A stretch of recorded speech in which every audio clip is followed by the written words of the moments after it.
what we're going to continue to need from him. Jamal, can you talk a little bit about the challenges that you've had this season with the major injuries to major players, how the next step up mentality has strengthened the team overall for players, for example, A.B., who had a lot of time in the starting lineup because of injuries? Yeah, it says a lot about the group. It says a lot about the coaches. It says a lot about these players, that there's a level of toughness and resiliency to them. And I've said it time and time again, this group is enough, no matter who's on the floor. They've proven that they're enough to do at any given time, no matter the circumstances. And what that adversity did was it created opportunity. It created opportunity for guys that might not have gotten it before, and then you're able to see guys step up. So in these big moments and big games that they've been in, we've had probably 30-plus close games. These guys have been in them, so they understand that these moments, they're enough to make the shot, they're enough to make the right play, and that's what you see these guys doing, making the right play at the right time because of what we went through early on, that they understand their confidence level and who they are and who they are to this team. Coach, you mentioned confidence. A lot of guys stepped up today, 5 guys in double figures. What does that do for your confidence heading into the playoffs? These guys believe in each other. They believe in what we're capable of doing. And again, this is what the adversity early on created, because you have to come together. You have to focus on what you can do in whatever circumstances you're in, and that's what these guys have proven to do. It wasn't easy. We had to figure it out, hard conversations to figure out what we need to do in order to get over the hump. We talked about home court last year, but obviously circumstances changed, and so our ability to find home court in the play-in was big. However, we have to look at it, and that's what this group has done. I mean, we got off to a hot start. They went on their own run, I think cut it to 4. And we are tracking some breaking news here. Here's a live look in Melbourne where a brush fire there has spread to 10 acres. This is in the city of Melbourne. According to officials, it's shut down John Rhodes Boulevard in both directions near Enterprise Court. They're calling this the digital fire, 0% contained right now. Crews are working to stop its spread. You can see water coming from that fire truck there. I see quite a bit of smoke in the area as well. This is, again, the city of Melbourne. Melbourne initially reported as 5 acres before it doubled in size. Crews from Melbourne and Brevard County are working right now to put out that fire. You can see that going on right now. Still don't know what caused this. Obviously, the drought conditions are playing a role.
You're watching Fox 35 News Plus, streaming on Fox Local. Well, good afternoon to you and welcome into Fox 35 News Plus. I'm Garrett Wymer and thanks for joining us on this Wednesday afternoon live on Fox Local, fox35orlando.com, and also on YouTube. It's 4 o'clock. That means it's time for today's Top 4 at 4, where we break down 4 of the big stories that we're tracking in the Fox 35 newsroom on this Wednesday afternoon. And joining us for today's Top 4 at 4 is Fox 35 News anchor LuAnne Sorrell. And LuAnne, thanks for being here. Happy hump day. Good to be here. Yeah, we are about halfway through the work week here, and things have been pretty busy this all week, not slowing down any bit today. And we start with a national story where a federal judge finding probable cause to hold the Trump administration in contempt. Yes, that federal judge says they are in criminal contempt of court because they did not follow his emergency order. This dates back to March 15th. You may remember that the Trump administration has been putting illegal immigrants onto planes and then flying them to El Salvador to be in that maximum security prison. Well, on the 15th, the judge said, hold up, we want to ground all these flights. We want to look into this a little bit further. And 2 planes filled with hundreds of migrants actually still took off. When those planes were in the air, this judge, the U.S. district judge, said, no, turn these planes around. That did not happen. These planes landed on the ground in El Salvador, and those inmates are now still there. And the judge said that this was willful disregard for its order of the court. And yeah, they have been found in criminal contempt of court, and the Trump administration says they plan to appeal this ruling. And they have been asked to provide some documentation as to why they shouldn't be. And if not, the judge has said he will refer this for prosecution. So we will wait and see what comes with that. I want to show you a live picture right now inside the White House press briefing room. There is a White House press briefing. They kind of tease that there may be a special guest appearing at that. That often means the president himself. We will see if we hear from him this afternoon. But there's been a lot of talk about the return of those immigrants, as you said, because the president of El Salvador was at the White House yesterday and said, well, he's not going to bring them back. The Attorney General Pam Bondi was asked about it today as well at a news conference, and she said this. Well, he is an illegal alien who has been living illegally in our country from El Salvador. ICE testified, an immigration judge ruled he was a member of MS-13. An appellate judge ruled he was a member of MS-13. Hard stop. He should not be in our country.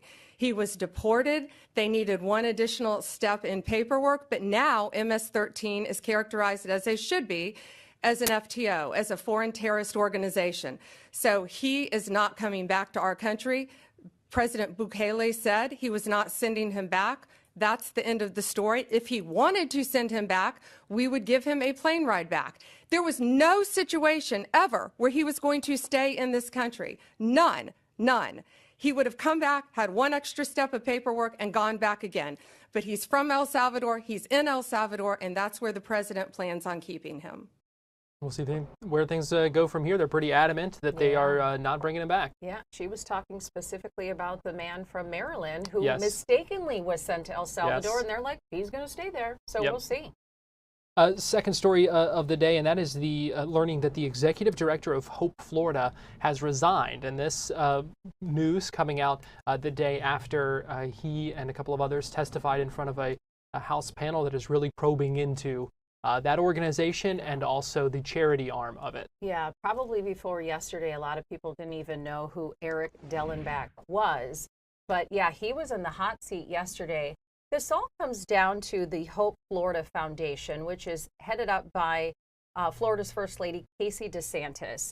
Republican lawmakers here in the state think possibly some illegal activity may have been happening run through that foundation. So as part of the hearing yesterday, the lawmakers said they had no idea that $10 million was given to the state as part of a Medicaid settlement, and that money was given to Hope Florida. Well, they said, well, wait up. We think that money was funneled through Hope Florida and given to 2 political action committees, one run by the then chief of staff for Governor Ron DeSantis, James Uffmeyer, and that $5 million was then used to fight you'll remember that recreational marijuana ballot initiative that failed, and the Republican lawmakers are saying that's illegal. We didn't even know about that $10 million, and you can't give it to a political action committee. So there is a lot of drama on Capitol Hill. This investigation just getting started. Yeah, and Eric Dellenbach was certainly questioned quite a bit yesterday.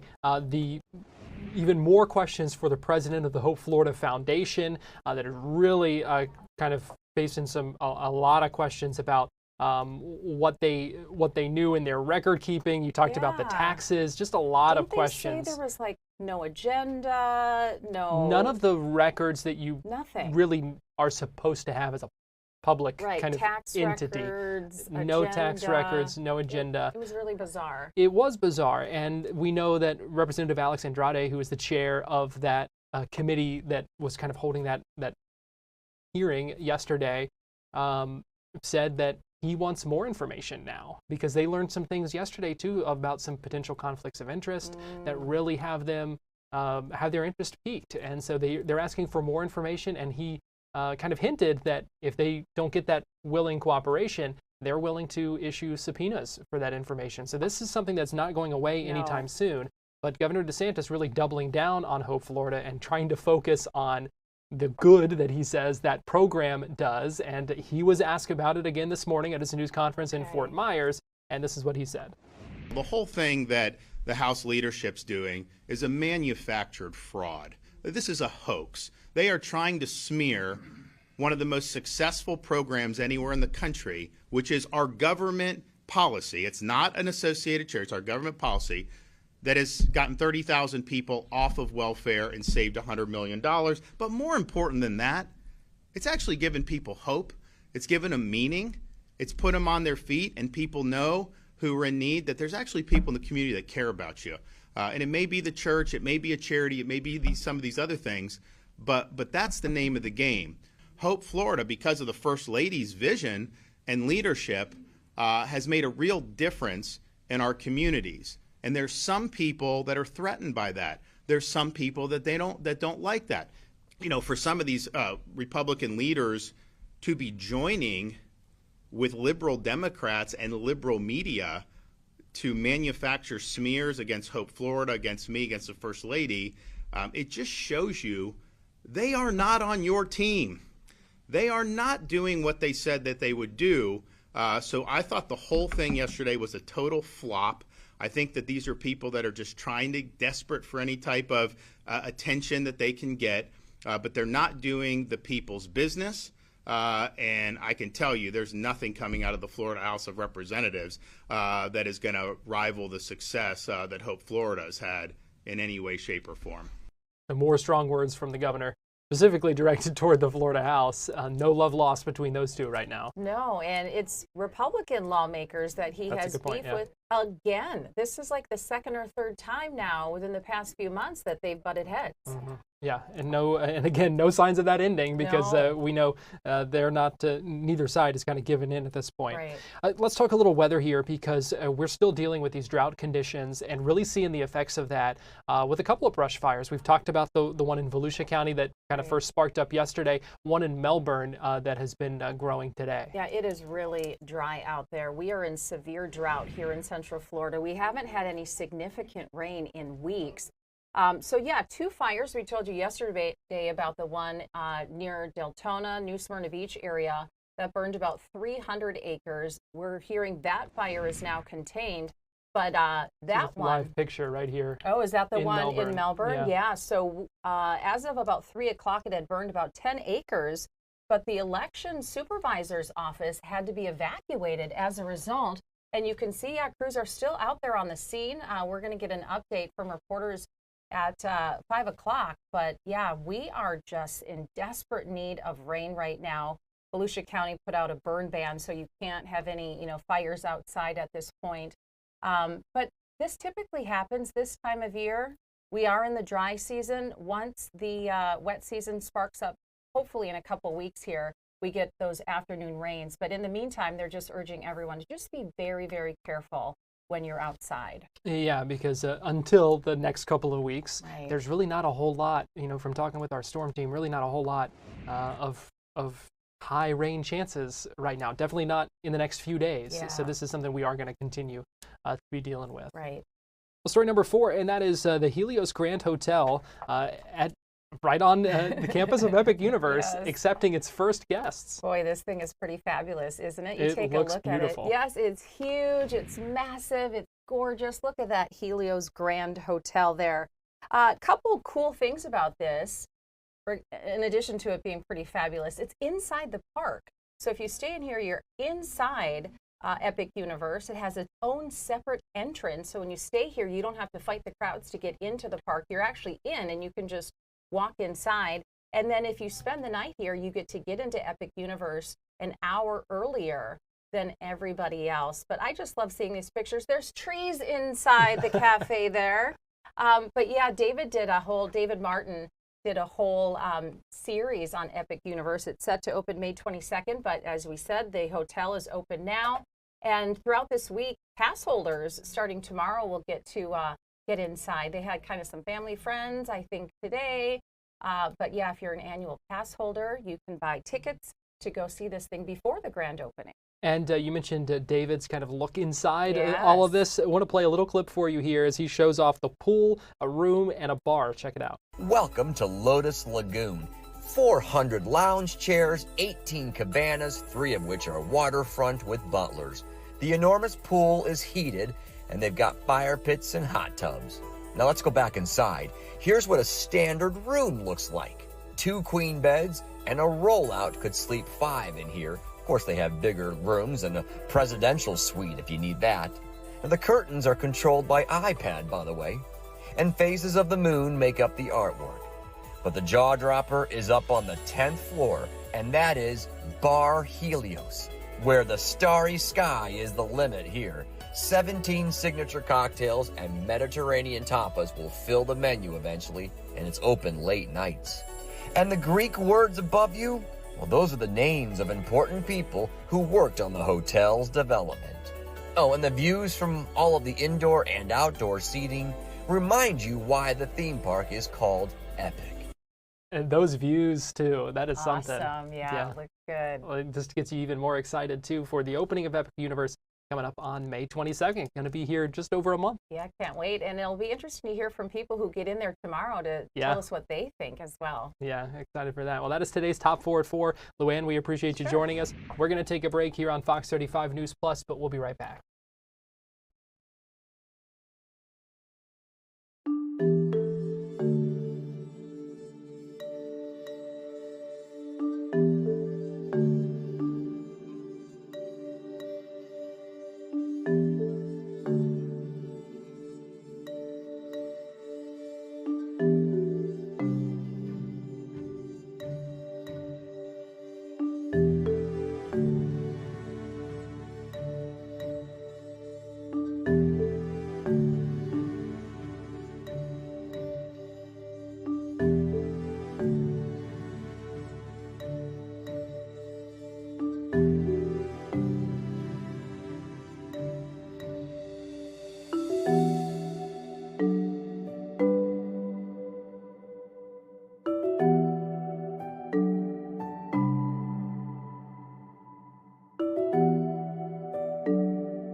You're watching Fox 35 News Plus, streaming on Fox Local. I'll give you another live look right now here in Melbourne, where a 10-acre brush fire shut down John Rhodes Boulevard, shut down in both directions near Enterprise Court. Officials are calling this the digital fire. They say it's 0% contained. We know crews are working to stop its spread.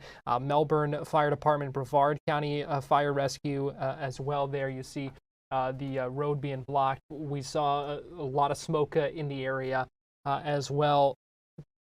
officials urging folks to stay away from that area. Thankfully, no injuries, no damage reported or anything like that. Still trying to figure out, though, the cause of that fire. Fox 35 Storm Team meteorologist Noah Berggren joins me live now. And Noah, we've talked a lot about the fire risk from this dry air and these conditions that we've been dealing with here in Florida's dry season. Yeah, you know, Garrett, it's very much like hurricane season for Florida, where some years there's a lot of fires and it's a huge story, and some years it's a nothing burger and there's nothing that happens. This year is definitely one of those years where it's a busy fire season, and a lot of the Central Peninsula is very dry. In fact, retaining ponds are getting low.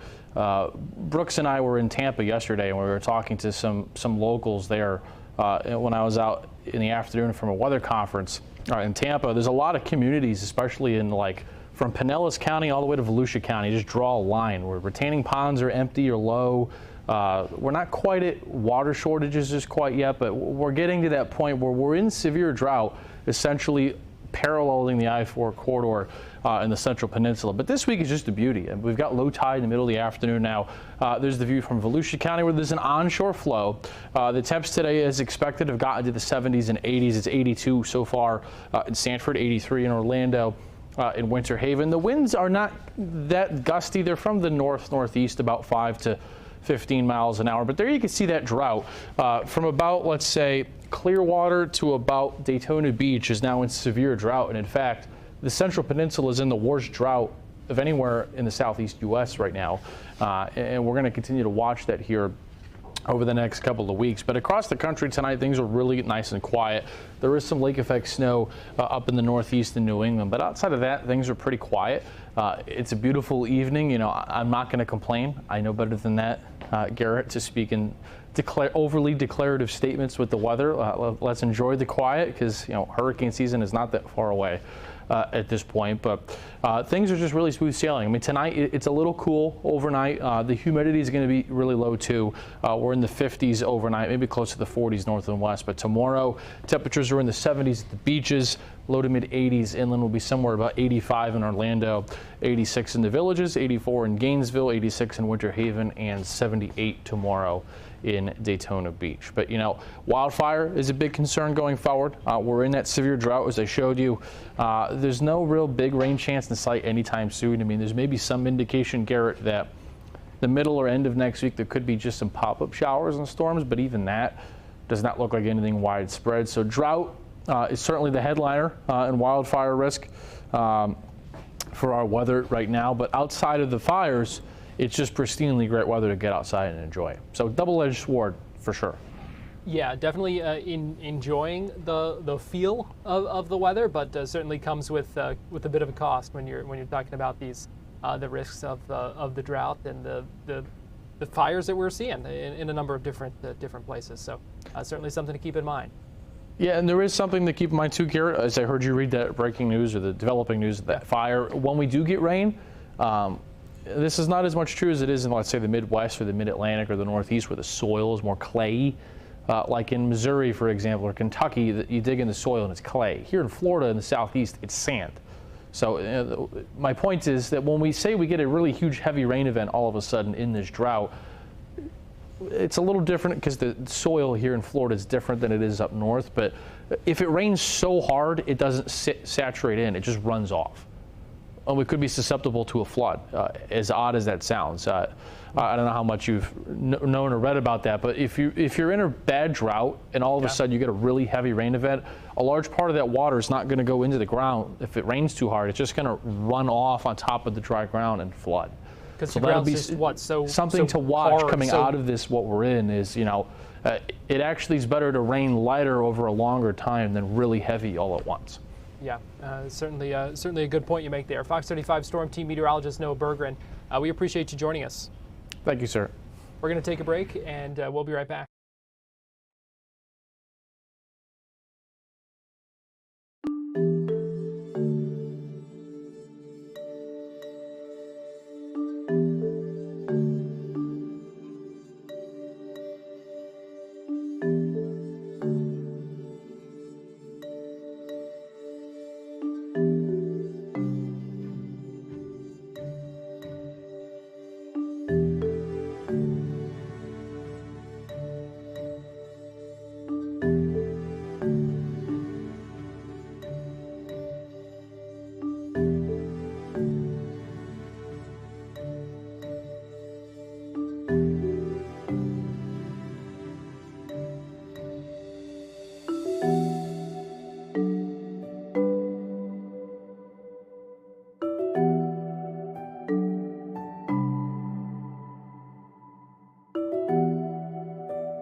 watching Fox 35 News Plus, streaming on Fox Local. Welcome back into Fox 35 News Plus. I'm Garrett Wymer, and thanks for joining us here on this Wednesday afternoon, live on Fox Local and on YouTube. The Trump administration has canceled the student visas of dozens of international students across Florida. This is part of a crackdown on college campuses across the country. The total is estimated to be over 1,000 now student visas nationwide that have been canceled. Earlier today, I spoke with Clara Sophia Daly. She's a reporter with the Miami Herald, and we talked about the impact that we've seen so far on Florida universities. In Florida, so far, from what I'm aware of, there are 29 students who have had their visas revoked, 18 at FIU, 8 at the University of Florida, and yeah, that's what we know so far.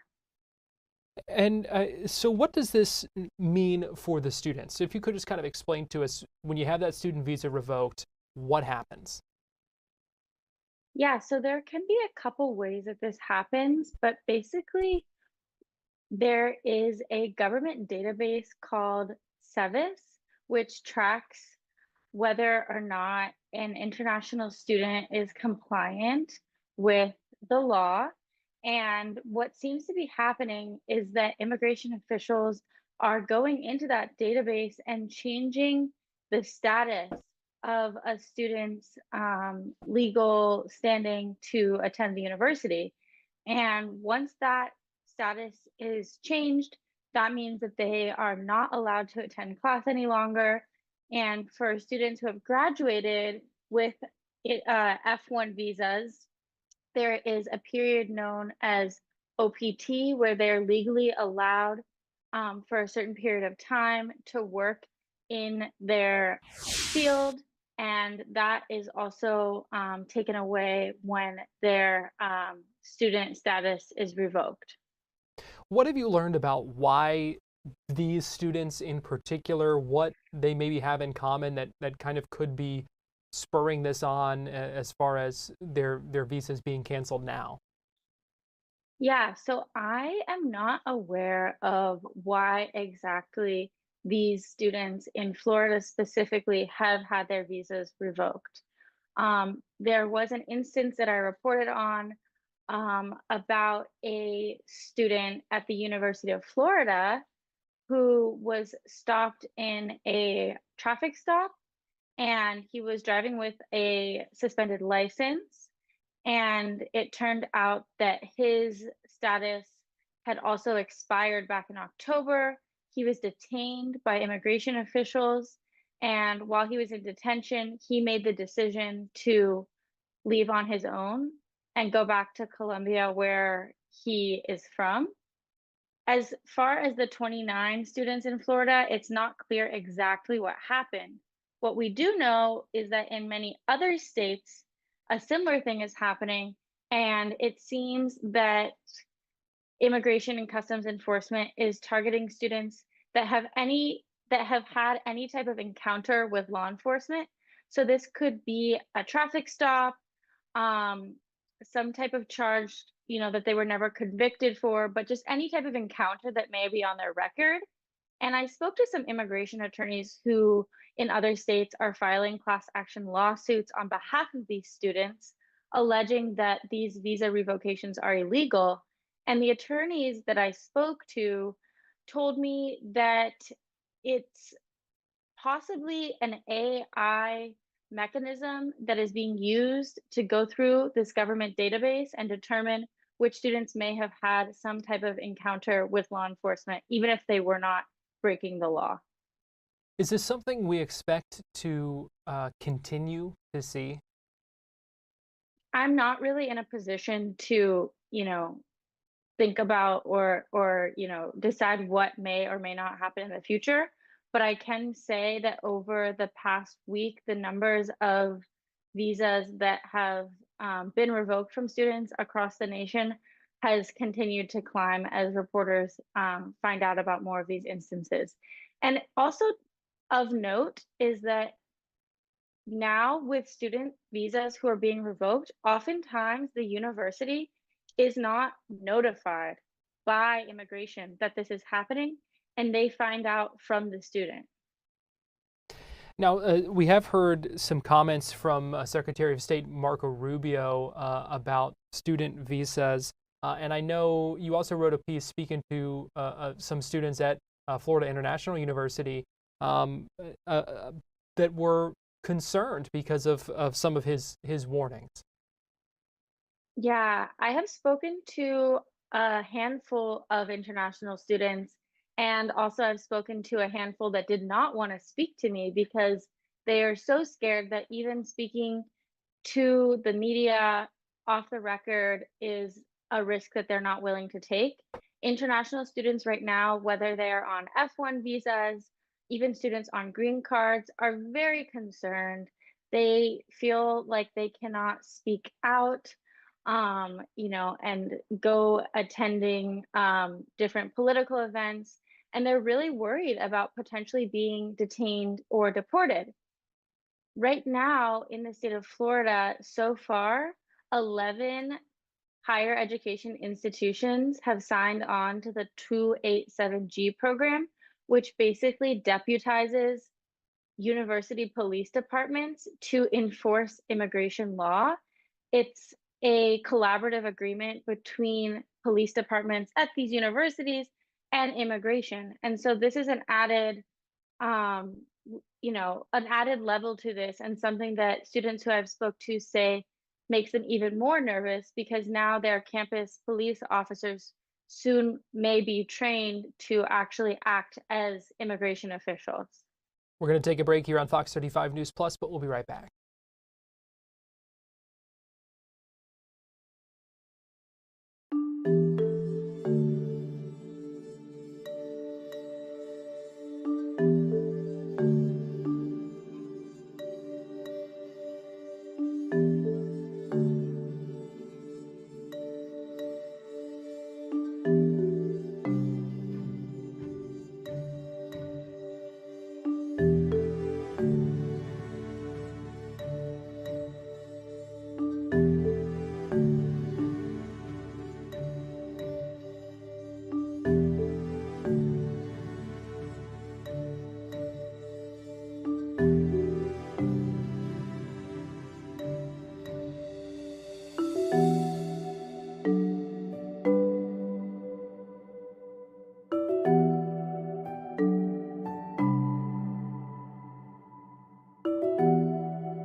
You're watching Fox 35 News Plus, streaming on Fox Local. Welcome back into Fox 35 News Plus. I'm Garrett Wymer, and thanks for joining us on this Wednesday afternoon. Continuing to follow developments this week in the case of a Brevard County teacher charged in connection with this large house party that involved more than 100 students. She was returned to the classroom this week, but it was very short-lived, and now a lot of questions about what happened and how. And Fox 35's Esther Bauer joins me live now. And Esther, good afternoon to you. We appreciate you joining us here on Fox 35 News Plus. Absolutely. A lot to follow in the past couple of days with this ongoing situation. So talk to us about the latest here. I know there were parents who protested this week They feel like their voices were heard in this, but some school board members are now asking some more questions about what all happened here as well. Yeah, so today I would say the school board feels a lot better because this is day number 1 where Carly Anderson was taken out of the classroom and not around students. She taught for 2 days, Monday and Tuesday, before body cam ultimately was released, and the district says they were able to also view that body cam after it appeared on the news.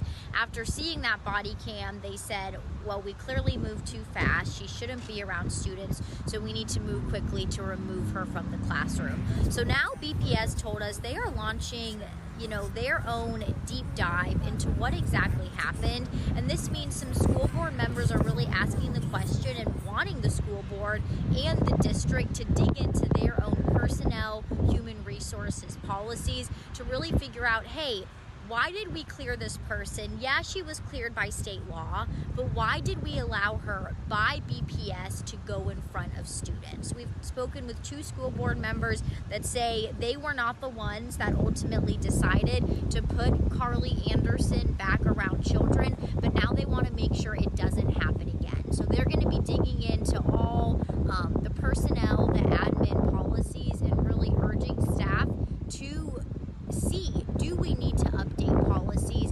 Does something need to change so moving forward we don't see a situation like this happen again? And what might that look like? Any idea? Do they have any idea of what some of those potential changes they would like to see implemented? Well, we're told that they evaluate all of their moral and code of conduct and standard policies on a pretty frequent basis, but this needs to be something that they really look at a little bit deeper. Something else they want to do is, Matt Susan, school board vice chair, says we as a school district and a school board need to be communicating more with the law enforcement that is investigating a situation like this. We're told they never saw the body cam until this came out on the news. They want to really strengthen those relationships where maybe they can, get ahead of some of these things, have access to some of these, tools that the Cocoa Beach police officers were referencing in their police report, but just strengthening the communication between the agencies that will oversee a situation like this. Something Matt Susan also said is he'd really like to, whether that's writing a new policy or making sure it's being followed, if someone is facing charges like this early on, just making sure they are not clear to return to the classroom until there's some kind of resolution. As we understand, Anderson is still fighting the charges. She and her attorney say they want felonies dropped, they want misdemeanors dropped, they want all of those charges dropped. And so they just want to make sure, even as that goes through the system, there's no concern back and forth of should we have this person in front of kids, should we not have them in front of kids, maybe taking just a harder approach of keeping them away from the children until things are settled. Now, Esther, I know we heard yesterday from Matt Susan as well in a news conference that we streamed here, and I heard him say that that personnel decisions are the superintendent's decision. Have we heard from the superintendent in all of this? So he released a statement yesterday. He did not, want to come out and speak to the media, but we did get a statement from him ultimately saying what he saw in that video was terrible and saying that the charges that she's facing do not match what he saw. And so he is, like we said, BPS is investigating from the beginning now, starting over with their own investigation. I did reach out for a one-on-one sit down with the superintendent today. We have not heard back yet, but nothing coming straight from the superintendent on how this all happened and why this all happened. All right, still a lot of questions. Esther, we know you've been following this closely. We appreciate you joining us here on Fox 35 News Plus. Absolutely, a lot to follow still. All right, we're going to take a break and we'll be right back after this.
watching Fox 35 News Plus, streaming on Fox Local. Welcome back into Fox 35 News Plus. I want to give you some information about a case out of Hernando County where a 16-year-old has been indicted as an adult for first-degree premeditated murder of his ex-girlfriend. A Hernando County grand jury indicted him. He's accused of stabbing his ex-girlfriend to death just 2 weeks after her 16th birthday. The state attorney says this case centers around dating and domestic violence. I want to give an update from a news conference earlier this afternoon. But I can't say enough good things about how hard these folks worked on this particular case, trying to bring justice for Gabriella. She went by Abby, for those of you who have been to her, either watched the vigil or been to the funeral. She brought light and joy to everybody that she met. One of those personalities that if you knew her, you know what I'm talking about, and if you talk to somebody who knew her, you recognize that she, just by her presence, could change people's lives.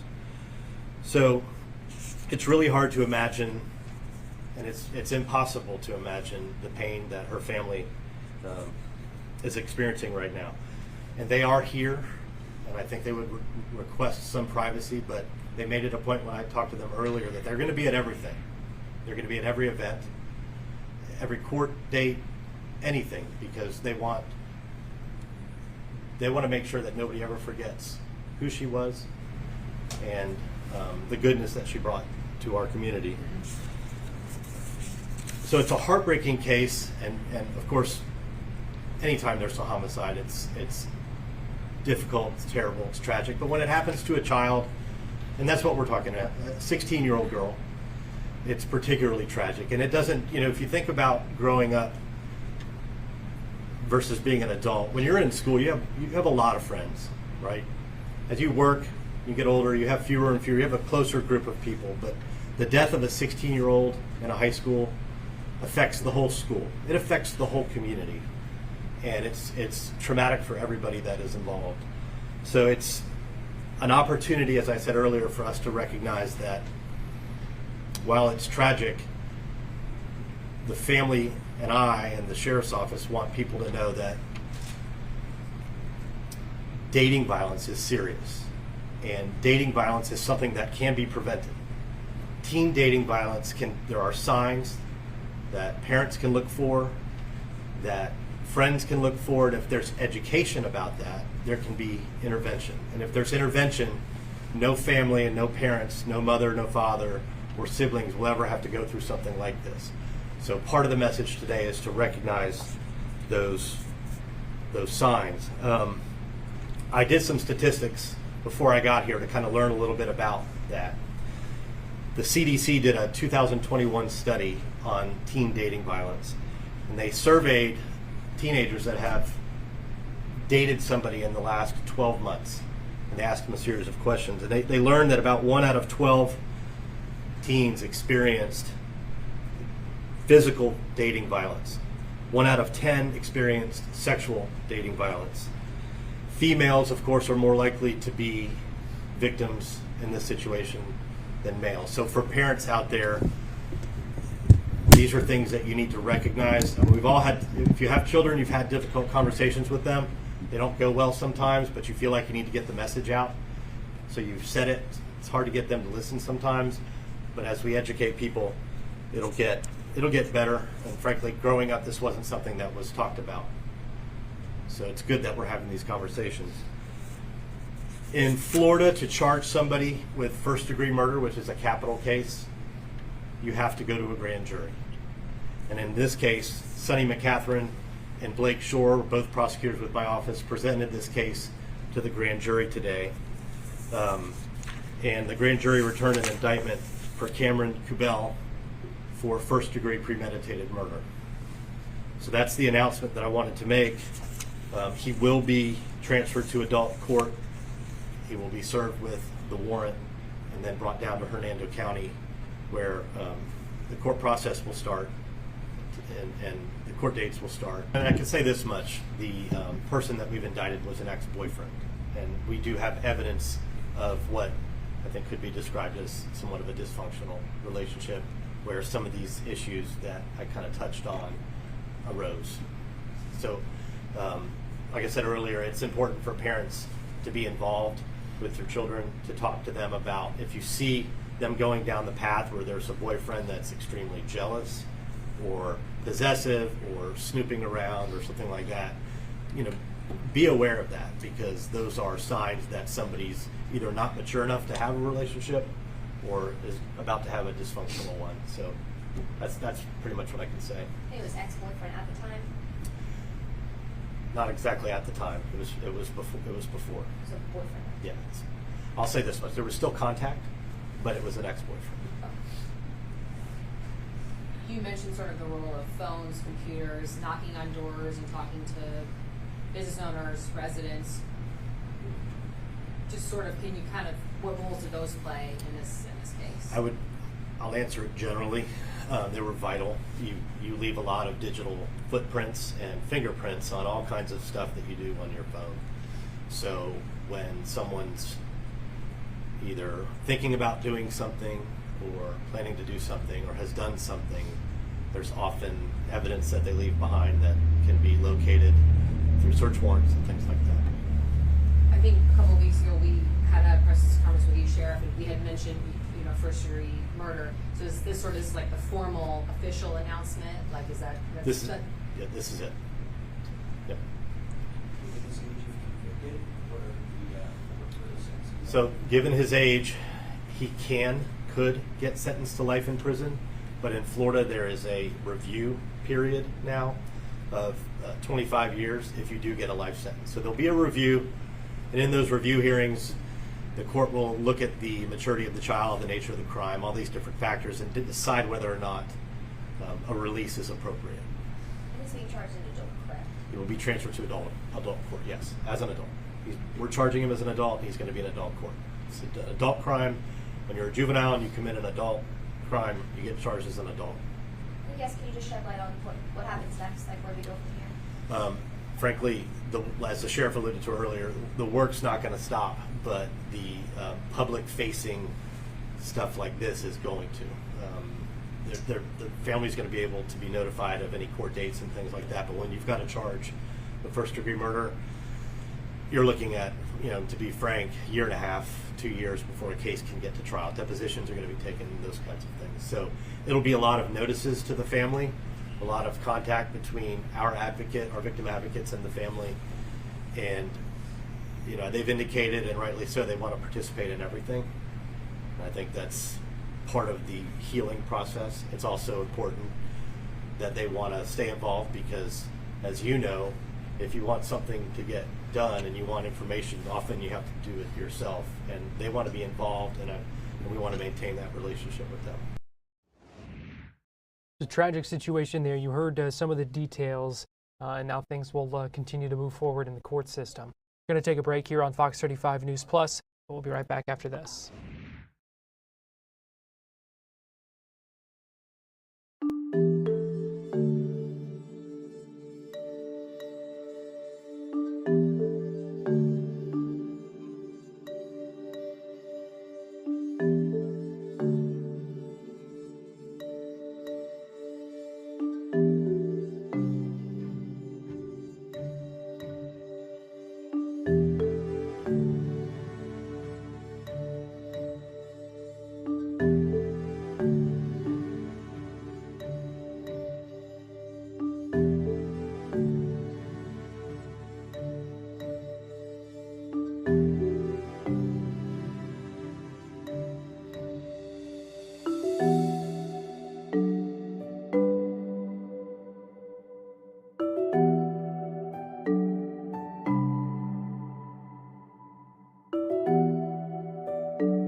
You're watching Fox 35 News Plus, streaming on Fox Local.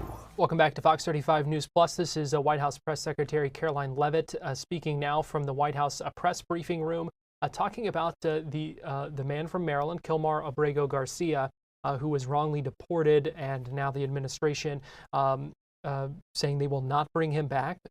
The press secretary just moments ago saying he was an MS-13 gang member, and the response now from the White House to the judge's order saying that if they don't clear things up, they will be held in contempt, finding probable cause for contempt. Let's go ahead and listen in to the White House's response live right now. The most vicious and dangerous individuals in this world. They pose a direct threat to the United States, El Salvador, and any other country who maintains basic law and order. MS-13 rapes innocent girls and women, runs sex trafficking operations, murders for sport, and terrorizes law-abiding people. That's why El Salvador President Bukele made it clear this week that he will not be releasing this MS-13 gang member from his prison. But that is not enough. All of that is not enough to stop the Democrat Party from their lies. The number one issue they are focused on right now is bringing back this illegal alien terrorist to America. But where are the Democrats applauding the fact that southern border crossings just hit a historic low? Where are the Democrats supporting our brave men and women of law enforcement who are putting their lives on the line every single day to arrest the violent illegal alien invaders that the previous administration allowed into our country? And where are the Democrats when innocent Americans are victimized by illegal criminals that Joe Biden let in? It's appalling and sad that Senator Van Hollen and the Democrats applauding his trip to El Salvador today are incapable of having any shred of common sense or empathy for their own constituents and our citizens. Nobody knows this more than the woman standing to my right, Patty Morin, whose beautiful daughter Rachel was brutally maimed and murdered at the hands of an illegal alien in August of 2023. Patty no longer has her daughter because of the failed Democrat Party's open border, and these are policies that President Trump is bringing an end to. Patty should not have to be here today, but she is, and we are grateful and we are honored for her willingness and her request to share her powerful story with the world. Thank you, Patty, for being here. Thank you. A lot of you don't know the whole story about Rachel and about the crime that was committed against her. Even us, her family, we didn't know all the details. They kept most of it close to their chest, the detectives, because they didn't want to do anything to hurt the case. They wanted to keep the integrity of the case, so they kept everything close. I sat for the last 2 weeks in her trial, and we saw layer upon layer upon layer of evidence against the accused, an illegal immigrant from El Salvador. And the things that we thought, well, maybe this might have happened, we didn't know. But when we were at the trial, we got all the puzzle pieces. And I want to share some of those things with you. You know that Rachel's a 37-year-old mother. She has 5 children. We've walked the trail for the last 25 years that we've lived in Maryland. It's a safe place for our family. It's where we go to get a little bit of New England, because that's where we're from, New England. When she went on that trail that day, she was not planning on dying. She wasn't planning on walking to her death. She was planning on going to the grocery store with her girls afterwards. Victor Martinez, he waited for her. He waited for her to come closer. He saw her. He saw that there was nobody around. He attacked her. He dragged her 150 feet, blood gushing from her head. It left a 150-foot trail of her blood to the culverts, where he picked her up, he threw her against the wall of the tunnel, and he raped her. But before he did that, he stopped on that trail, and rocks still stained with her blood. He used them to hammer her head against those rocks. They say at least 20 times they could count the cuts in her head. They said that when they did the autopsy, and I've seen the pictures, there's a 6-inch square in the back of her head where the skull is shattered the way that you would crush an eggshell in pieces. 3/4 of her brain hemorrhaged. Her right and left side of her face bashed in. Her beautiful face bashed in. Her head bashed in. Broken bones, fractures. He takes and he drags her some more. He drags her through the thorn bushes. She has all the scrapes and cuts on her body. There wasn't 1 inch of her body that didn't have some kind of injury, whether it's bruising, broken bones, contusions, the scratches. She had a fractured rib, fractured nose, fractured skull. And then he takes her into the tunnel and he picks her up. He throws her against the wall. Blood is gushing from her head. Her hair is soaked in blood. And they showed us pictures of her body against the wall, outlined. The blood outlined her body. And you could see where the blood ran down around her as he was raping her. That is Patty Morin, the mother of Rachel Morin, who was a Maryland jogger who was murdered. The suspect in that case just convicted earlier this week in the trial, an illegal immigrant, talking about the illegal immigration as well and the impact that of victims of crime, as well as she shares her story from the White House press briefing room this afternoon. And that is going to do it for us here on Fox 35 News Plus. We appreciate you joining us here today. We hope you join us tomorrow as well. We'll be here at 11 a.m. with more Fox 35 News Plus Live. We'll be here at 2 o'clock with Florida Live, and then again at 4 with more Fox 35 News Plus. Going to go ahead and send you out to Studio A for the start of Fox 35 News at 5 as we continue to follow up on many of these stories that we've talked about here this afternoon. We'll also have the latest on the digital fire burning in Melbourne, the latest details on that. So we hope you keep it right here on Fox Local for Fox 35 News at 5. If you're watching us on YouTube, we appreciate you joining us here for Fox 35 News Plus, and switch on over to Fox Local for the start of Fox 35 News at 5. Have a great rest of your day, and we'll see you tomorrow.